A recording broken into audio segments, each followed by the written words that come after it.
Today, we're gonna teach you the sombrero flick, which is an awesome football skill that's gonna impress a lot of people. Now myself, I'm still working on perfecting this skill, so instead I brought my buddy Nate, who's got it on lock, to show you guys how it's done.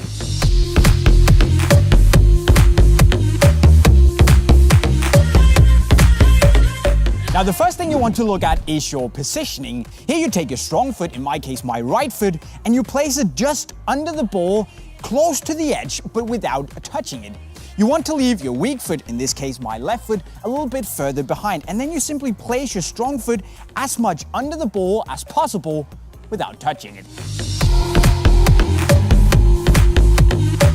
The next step is called the lift, which is actually a lot more simple than you might think.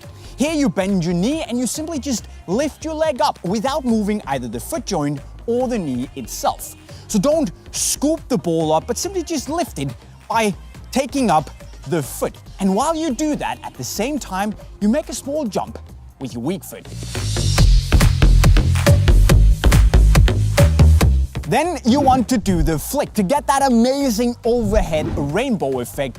And what you do here is also pretty simple. You basically stretch out your leg and then point your toes up in a swift motion. You don't have to do a flicking motion with your ankle joint, but simply stretching out your leg in a swift motion will do the trick and get the ball over your head. And also just make sure to lean back while you do it so the ball doesn't go up in the air, but over your head.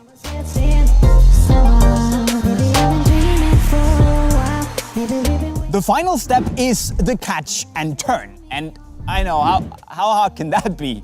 But the trick here is actually that once you've done the flick and lean back, you turn 180 degrees, but you always keep your eyes on the trajectory of the ball, simply to know where it's gonna land and make everything a lot easier for yourself. And then there's just the catch. You can basically take it on your thigh or on your foot or however you want to do it. And congrats, you've now nailed the sombrero. When summer sets in, when summer sets in, whoa, when summer sets in, when summer sets in, we're gonna. But before you just waltz off and start doing the sombrero straight away, try to keep some of the most common mistakes in mind so you can avoid them and success from the get-go. The first thing is about the lift, because if you either forget to get enough height on the lift or simply jumping with your weak foot, setting up yourself for the flick might be a lot more difficult.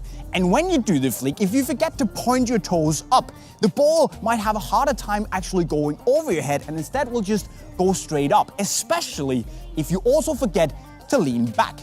So don't be that guy. Avoid the mistakes. So there you go, my friends, a step-by-step guide to how you can pull off the sombrero flick. But what should we do next? As always, you should let us know in the comment section right down below. Now, of course, also keep in mind that if you want to lace up in the Copa 19 Plus, which you can't lace up in because it's laceless, well, you can go and buy from unisportstore.com right over there. Of course, also, if you're new to the channel, don't forget to go subscribe with the notifications on to see all our latest videos. And if you want to learn some more cool skills, click the playlist right down there. With that said, guys, I'm signing off. Cheerio.